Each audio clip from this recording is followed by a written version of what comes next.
Hello, hello, everyone. Welcome to today's live training. I hope you are well and safe. And I hope that you are here with us. I'm Hadar. If you don't know me, if you're new to my channel or Facebook page or the influencing community, all the places where this live training is broadcast. So if you're joining right now, come and say hi in the comments. Let me know where you're from. And if you'd like anything else if you have anything else that you'd like to share with us. All right. So today, like I said, we have a live training about intonation and specifically content words. It's a two-part live training series where today we're going to talk about content words and on Monday we will talk about function words. However, before we begin, I just want to send my love and support to everyone who is currently suffering or in this horrifying situation that we are in Europe, in Ukraine. So to all my Ukrainian students and followers and families, I just want to send love. We've been going through a really hard time with everything that's been going on.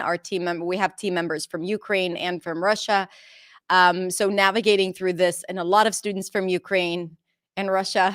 So this has been a very challenging time, and we're trying to do our best to support our Ukrainian students and their families. And I truly, truly hope that this will end soon. Honestly, it is a little strange to talk about English and to talk about, to move on with life when this is happening, when some of my team members are in this situation. And this is just, I feel like I can't start this training without talking about this. But we decided together that the smartest thing would be to still keep going with some of our training and because we had a lot of plans for March and we do have an event coming up. We're going to continue with it and we're going to try to offer our support to whoever needs it and who is suffering from this, again, ridiculous situation. And I truly hope that it will end soon. So let's send our prayers that this war will end soon and safety will come back to Ukraine. All right. So let's talk about content words and let's talk about intonation. So if I were to ask you what intonation is, let me know in the chat. What is intonation? If you've watched some of my videos, then you probably know what intonation is. If you've done a little bit of English work, I'm sure you know what intonation is. You probably know it from your own native language, but let me know in the chat, what is intonation? And intonation could be a little sometimes when we think of intonation, we think of a bunch of different things. We might think about, the melody. Some might think about the stress. Some might think about the rhythm of the language. And I think all of that is relevant. All of that, like it's all interconnected. Okay, yeah. It's the rising and falling of stress. Great. Hi, Vanessa from Mexico. Stress in a word. Great. My feeling saying something. Rehab, good. Yes, intonation is the pitch goes up and down. Good. Okay. So I love your answers. All of it is true. All of it is right. Like it's like the up and down and it's stress. Like I said, we have a lot of moving pieces that go into this idea of intonation. I actually like to talk about it as prosody because prosody is like the it includes in it a lot more than just the melody. So it's the melody and the stress and the connected speech and basically everything that is not just the sounds that come out of our mouth and is all connected into one complete sentence, right? So it's all these elements of speech that are not the sounds, right? So it's the melody and the stress and how an utterance comes out of our mouth. And content words, which is today's topic, is a huge part of it. And to be able to deliver your message clearly, it's really important that you understand this concept, especially content words. So in this training, you'll learn what intonation is, you'll learn what content words are, why we emphasize content words and not other words, and how can we know what words to emphasize, which is the question of all questions, because we all know that we need to stress words, but what words do we actually stress? So, like I asked you a few minutes ago, let me introduce you to my definition, or not just my definition, but the common definition. Intonation is the melody of the language, the rising and falling of pitch while speaking. Pitch is like the tone of your voice. You can speak in high pitch or low pitch, right? It really is very much like melody. Intonation distinguishes between types of sentences, whether it's a question or a statement, and indicates the speaker's mood and attitude. So someone mentioned here, it's like my feelings when I speak, right? Are you angry? Are you happy? Are you friendly? Are you rude? Are you upset? Are you tired? Are you sarcastic? All of this is called tone of voice. You can say the same thing and have like 18 different meanings to it. And it's all about how you use your voice and how you use your intonation, right? And of course, it's also, it depends on the context too. But this is why intonation is so incredibly important. Without intonation, it would be very, very hard to communicate. And also, this is another reason why when you talk about pronunciation, it's not enough to focus on the sounds. You really need to understand this aspect of speech, which is intonation. Now, when we talk about intonation, we want to talk about content words versus function words because they play a key role when it comes to intonation. You want to think about dividing the language. I'm going to go back to this, dividing the language into two types of words, right? Two types of groups, content words and function words. Okay? Because it doesn't matter what word you choose from your vocabulary, it's either a content word or a function word, right? And content words have a different importance. All words are important, but content words behave a little differently in the mouth versus function words that behave a little differently in the mouth, right? They behave a little differently. All depending on the context and context and what you're trying to say, of course. But I'm generalizing now. Okay. For everything that I'm going to say about intonation, you could say, yes, but what if I want to talk? It's true. Like there's always, context like is like the bigger picture of what it is that you're saying plays a major role in intonation. So there isn't one definite truth in how we say things. Okay, so back to content words and function words. So we said we divide the language into two types of words, content and function. Today we're going to talk about content words. And what are content words? Who knows what content words are? Let's see. Yes, Arnold is asking if we can elaborate about the difference. This is exactly what we're going to do. I'm going to talk more about content words today and give you a lot of examples. And on function, we're going to talk about function words on Monday. Okay, so what are content words? You can write it down in the chat. In the meantime, I'm continuing because you are hearing this. I'm getting your comments about 20 or 30 seconds later. Okay, the stress words. Elena, my student, very good. So yes, we tend to stress content words, as you'll see. Right, content words are important words to stress in a sentence. That's true. But function words could be stressed too. So let's take it back a little bit, right? You're giving me the end result. Content words are stressed. But first, what are content words? How do we distinguish between them? Content words are words that have meaning on their own. When you think about a content words, you know what this word means if you've come across it before, right? You can visualize it, you can think about it, you can see it, you can feel it sometimes. Okay. For example, if we look at these pairs, green on, pig is, should run, right? When we think of the first pair, green on, which word is clear and bright in your head? Sorry. Did not turn off my phone. Which word is clear and bright in your head? Right? Green or on? What is easy for you to visualize? Obviously green, right? When you think of the word pig and the word is, you know what the word is means, but it's like it's meaningless without other words around it, right?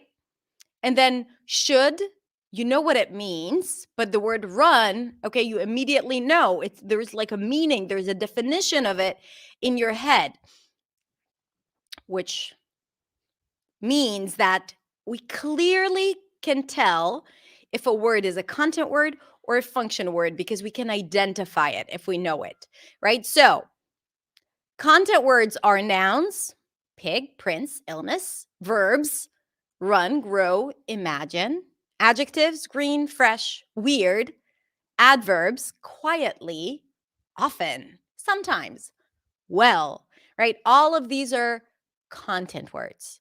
So if you can categorize one of the words into one of those four categories, it's probably a content word. And like I said, if you know the word, it means something. It has a meaning. Now, here's the thing. Content words are usually stressed, more stressed than other words. Other words, like we said, are function words. So, for example, if we take the first phrase, this is great, this is great. And we'll talk about how to stress in a second. But the first phrase, this is great. We have three words. The word great is a little more important than the rest because this alone doesn't mean anything. Is okay, yeah. But this is led for me to get to the word great. And this is why great is a content word that is going to be stressed within that phrase. This is great. Now, I'm going to talk about how to emphasize it in a second, but as I'm giving you the examples, I want you to think about what I'm doing with my voice, right? And how I'm saying it that makes it sound stressed. You can write it in the chat in the meantime, but I want you to think about it. He works at home. He works at home. He works at home. Ta-da, ta-da, right? So works and home are the content words, and they are the words that are going to be stressed. Of course, not all content words are stressed the same. Keep that in mind. I'm waiting for you. I'm waiting for you. Waiting is the stressed word here. So, while content words are usually stressed, function words are usually reduced, right? So, if we go back to the same slide, this is great. Great is stressed. These are function words. They're not nouns, verbs, adjectives, or adverbs. This is reduced. This is. And of course, I want you to try it with me. This is great. This is great. This is great. So we'll talk more about it on Monday. And if you're not subscribed to my channel or my Facebook page, subscribe so you can get the notifications as to when I'm going to go live. But it's going to be on Monday at the same time. So this is reduced. These are reductions. This is why it's so hard sometimes to understand native speakers because it feels like they're mumbling. They're not. They're just reducing content words. This is great. He works at home. He works at home. I'm waiting for you. I'm waiting for you, for you, for you, for you. So this is what happens. So the function words are reduced so that content words will be stressed. But we also stress content words. How do we emphasize words? Or why? The real question is why. First, why do we need to emphasize words, right? Why can't we just say, this is great. He works at home. I am waiting for you. Sounds robotic first. Okay, so maybe that's a good enough reason why we shouldn't stress it. But why else? I want you to let me know in the chat why you think that we need to stress words at all. What is it helping me with? Let's see.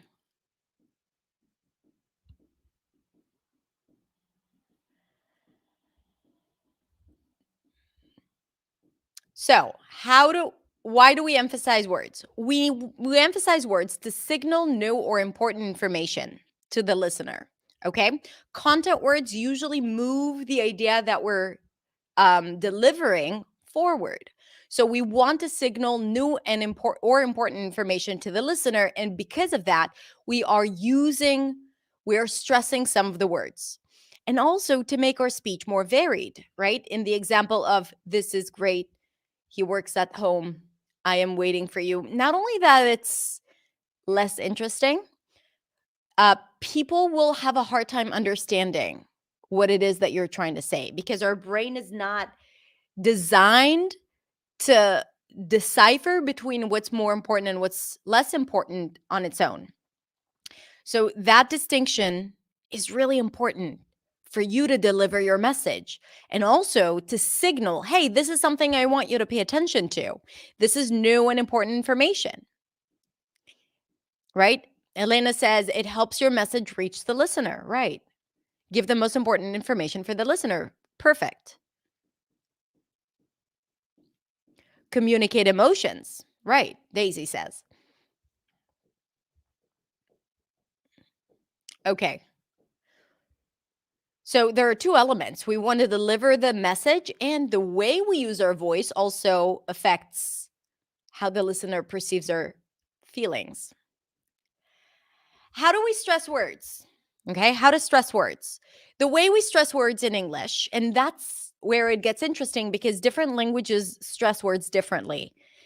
And I want you to ask yourself, how do you stress words in your language compared to what I'm going to talk about, right? So this is important, and I want you to write it in the chat. Take a moment and try to identify how you stress it in your language, because in my language, when we stress words, it's my first language is Hebrew. When we stress words, we just say things a little louder.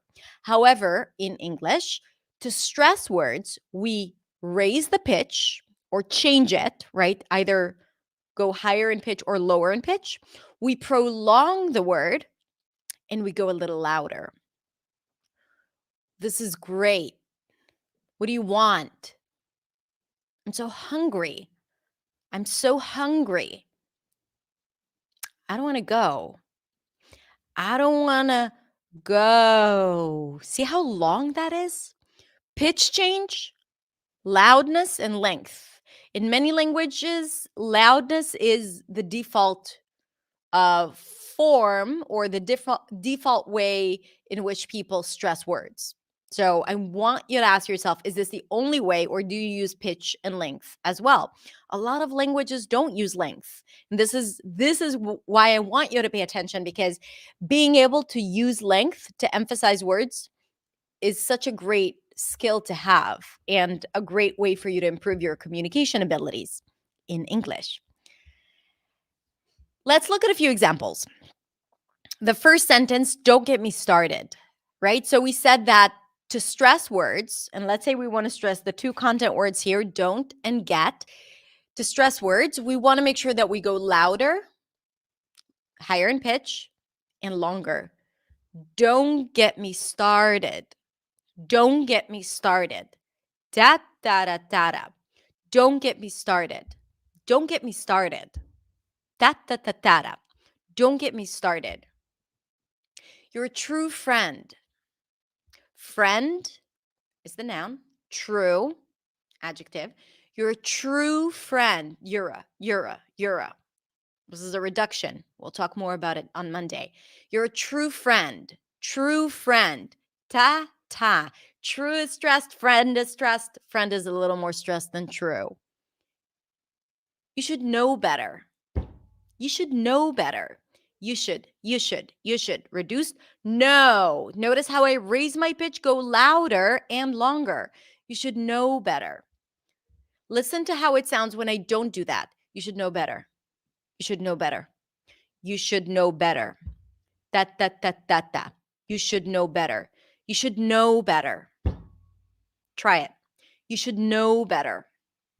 You see the difference? Now, of course, I could shift the stress to you. You should know better, depending on the context, even though you is a pronoun, which is a function word, but sometimes you can stress a function word if it fits the context. which is what we're going to talk about in a second. How do you know what to stress? Okay, but right now we're talking about how to stress. Don't get me started. You're a true friend. You should know better. And this is what I was talking about when I shifted the stress from one word to another. Let's take one sentence. And the first sentence would be where we stress the go. I want to go, right? And not stay. This is what I would call a more neutral way of saying this sentence. I want to go. I want to go. And yes, I reduced the want to wanna. I want to go. I want to go. Ta ta ta ta. Without distinguishing the length, I want to go. I want to go. By elongating all the words, I want to go, right? Either way, not only that it doesn't sound neutral or natural, it's also harder to understand, right? And this is why we want to make sure that we distinguish between what's more important and what's less important. We want to highlight what really matters, what will help the other person get your point. All right, I want to go. But you could also stress want. I want to go. Because you don't want to go. No, I want to go. Why are you saying that I don't want to go? If I move it from go to want, it changes the meaning of the situation. I want to go. When I say it like that, it means that someone is assuming that I don't want to go. I want to go. I want to go. I want to go, not you. So I want you to try it with me right now, out loud, even if people are listening to you. Don't worry about it. It's good for you. Let's try it together. Let's try stressing the word go. I want to go. Boom, stress on go. Second option, second sentence. Let's stress the word want. I want to go. I'm going to do this. I want to go. Right? Stress on the second word. I want to go. Raise the pitch. Ta-ta-da-da. Now, the third option would be when we stress the word I. I want to go. I want to go.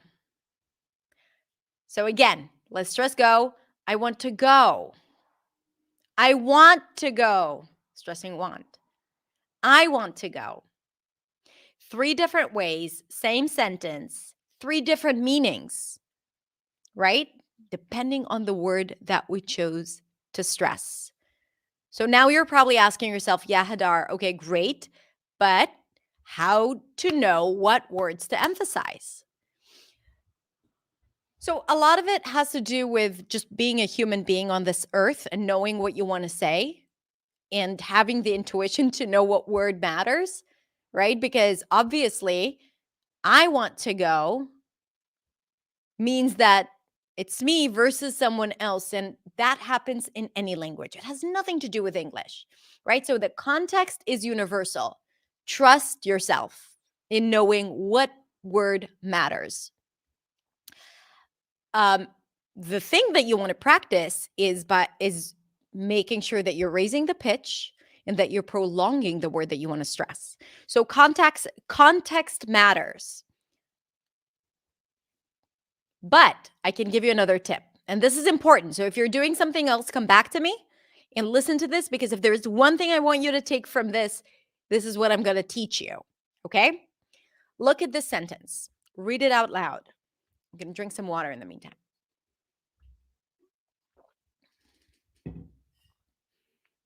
So let's take the first sentence. The content words in the first sentence are Dan, bought, new, car.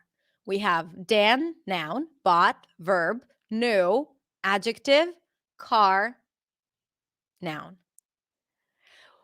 And then we have another phrase. And you know what? Before that, I have another slide that will make it simpler. When we speak, we break our message into smaller units. So we have this full message, But when we speak, we don't say, Dan bought a new car. When I saw it, I decided to buy the same car. No, we break it into smaller units. So we want to think about it as a sentence that is comprised of 4 units. Dan bought a car. When I saw it, I decided to buy the same car. Usually, and pay attention to this, the last content word in the unit is stressed. Usually, when you break it down into smaller units, the last content word in a unit is stressed. So, and it's exactly how I said it before. Dan bought a new car. Now, it doesn't mean that all the rest of the content words are not stressed. They're lifted a little bit, but car is the key word, right? It's the primary stress of this unit, of this thought group. Dan bought a new car. When I saw it, last content word, because it is a function word, it's reduced. When I saw it, I decided to buy, and I know it sounds like storytelling right now. I'm exaggerating a little bit for the practice, okay? The same car. Now I'm going to say it normally and pay attention to the stress words. Dan bought a new car. When I saw it, I decided to buy the same car. Dan bought a new car. When I saw it, I decided to buy a new car. And yes, I did play with the intonation a little bit. When I saw it, rising, rising, versus when I saw it, rising, falling. Both are fine. In both cases, the saw was a stressed word. Okay. So before we move on, let me see some of the comments. Zabulon is saying, is identifying the primary, the content words fantastic. But notice that we're not stressing all of them, because otherwise it would be something like, Dan bought a new car. When I saw it, I decided to buy the same car. That doesn't make any sense. I mean, it does. It does. It's just uncomfortable and full of effort. And it's going to be very hard for you to communicate that way. And it's going to feel uncomfortable. You're going to feel like it's fake. So you want to make sure that you know that there is one word that is more dominant than the rest. And usually in a unit, that word is the last content word. Dan bought a new car. When I saw it, I decided to buy the same car. Now, like in the examples when that we gave before, I want to go, we need to remember that sometimes we'll stress a different word that serves the meaning better. Okay? For example, Dan bought a new car, last content word. When I saw it, last content word in the unit. I decided to buy, last content word in the unit, a different car. It's not the last content word. Why? Because I want to put the focus on different, new information, right? So we can absolutely do it, but it has to have the right context. Dan bought a new car. When I saw it, I decided to buy a different car because I didn't want to have the same car as Dan. So the choice of words really depends on the context and what context. I don't know why this word is so hard for me to pronounce today. Context, context, context. Check. Just so you know, it's also hard for me to pronounce words sometimes. Context, context, and then I have to say it a few times. So when it depends on the context, what words you choose to stress. And this is intuitive. This is universal. It has nothing to do with English, generally. But usually, if we need to compare, what are the words that we stress in the language, then content words are first. Function words are not reduced. Within content words, usually the last content word of the phrase or the sentence is stressed the most out of all the content words there. And sometimes, depending on the situation, we'll choose to stress another word, not the last content word, because it serves the meaning better. Does that make sense? Let me know in the chat. Jacqueline is here. Hi, Jacqueline. We told Gina we would meet her at the party. Okay. First of all, write in the chat all the content words that you see here.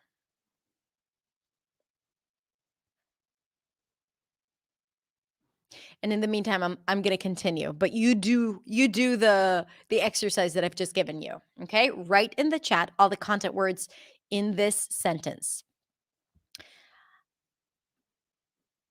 Now, if we divide it into smaller units, we have the middle unit. We told Gina we would meet her at the party.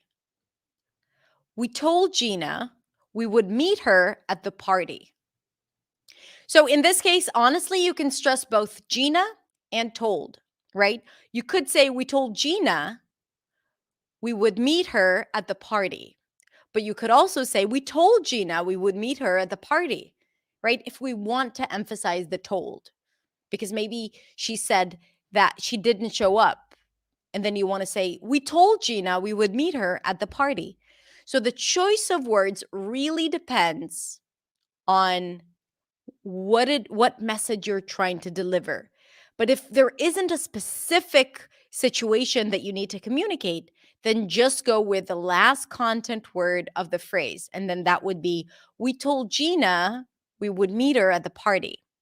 We told Gina we would meet her at the party. Okay. Questions. Let's see. How can I make a difference between content and content? Mohammed, are you asking how can you know the difference between content words and function words, or content words between the different content words in a sentence?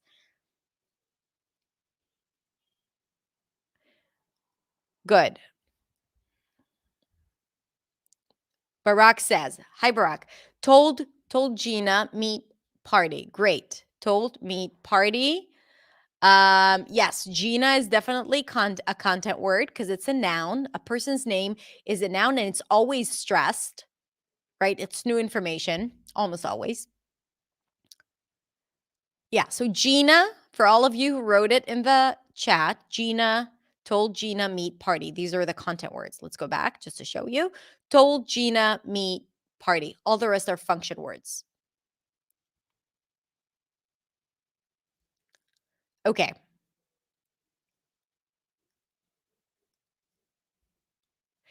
Okay, there is a good question here because now we're in the Q&A part. What's the rule here? Why didn't we emphasize new instead of car like we did with the word? So here's the thing. I'm going to go back here. This is a really good question.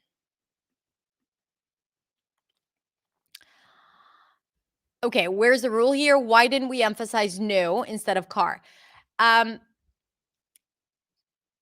question is, Dan bought a new car. When I saw it, I decided to buy the same car. Why don't we stress new? So the general rule is that nouns are more stressed than adjectives, right? Like this is a rule of thumb. Nouns are serving, no, adjectives are serving the nouns, are describing the nouns. This is why in the comparison between those two content words, nouns are a little more important because I could just easily said Dan bought a car, right? I'm adding new to just describe it more specifically. But new still describes the car. And this is why car is going to be lifted up a bit more than new. But of course, if I want to emphasize that he bought a new car, maybe because he's usually buying used cars, or someone's referring to his old car, and I'm like, no, Dan bought a new car. If I want to emphasize the new, because new is the important information here, I would stress it. But if I'm just describing a situation where he bought a new car, then I would probably stress the noun. He's a great guy, right? I won't necessarily say he's a great guy. I would if someone challenges it and says, he's an awful guy. I'll be like, no, he's a great guy. That's when I change that's when I stress the adjective. But generally speaking, and again, rule of thumb, and I think that rule of thumbs are really easy for us to have. It's good for us to have so that we at least have some sort of foundation and anchors, because we can break and dismantle intonation as much as, like, so much. It really depends on what it is that we're trying to say. So it's important that we have some structure in our head when we're listening to English and when we're practicing English, and of course when speaking English, and then we can break it. Okay? So I hope that answers your question. More questions. We have 5 more minutes.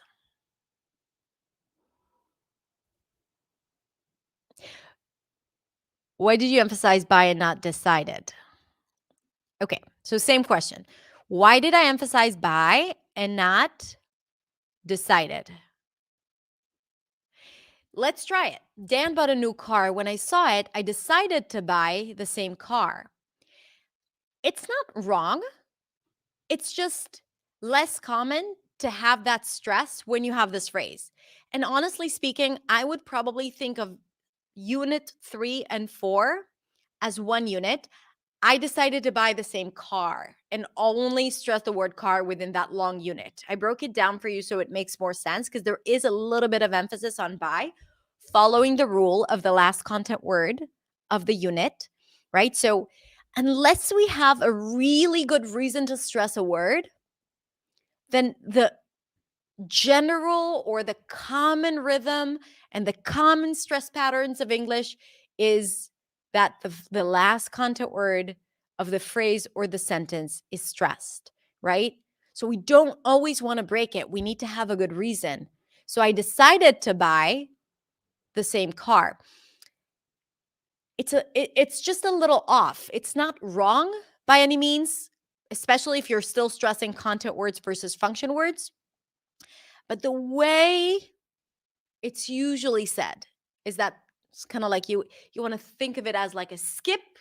When you skip and then you land on your foot, and there is like a light thump, light skip, and a thump.